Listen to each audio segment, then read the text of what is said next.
So here are some simple lessons about understanding polls as we go into a very exciting and potentially unpredictable 2019 general election.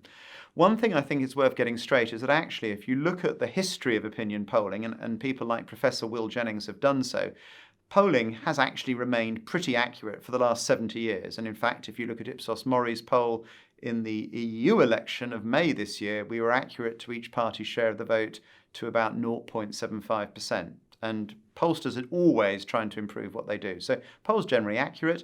However, polls don't predict the future. Very important to remember that. Pollsters sometimes do, but polls don't. They just tell us what people are thinking at the time they're taken. So the fact that Boris Johnson goes into this campaign with a 10-point lead tells us very little about what might be happening in 6 weeks' time when the election actually takes place.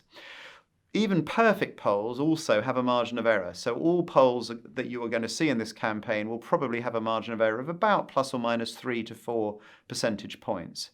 And that means that if one says that a party is on 36%, well, that could be as high as 40, it could be as low as 32, it's probably somewhere in the middle, but that margin of error is there even when a poll has been perfectly conducted. That's simple laws of statistics. Because of that margin of error, when you're looking at polls, try not to look at the lead, how far ahead one party is over another, but rather look at the vote share. Because you could have one poll showing a 4-point lead, another poll showing a 7-point lead. Nothing has changed. It's simply the margin of error that's at play there. They're effectively the same. The other thing to remember in all of this is that because of our first-past-the-post system and because of the fact that most constituencies will not change hands in this election, as in all previous elections, even at the most turbulent of election in 1997, only about 28% of seats actually switched control.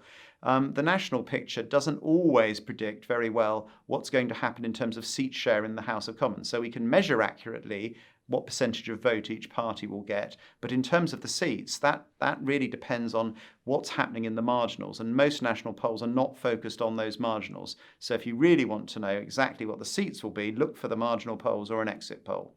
So do always look at the fieldwork dates and the longer term trends. Do look at the question wording and question order. If you have any doubts about a survey, all the reputable companies will publish them on their websites.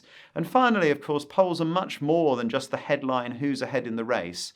You want to look at, what are the issues that determine how people are making up their minds? What are they going to be voting on? What do they think about the party leaders? And all of the other tools that we have, like focus groups and neuroscience, are important in really getting beyond just this headline voting intention question to really understand the dynamics of the election.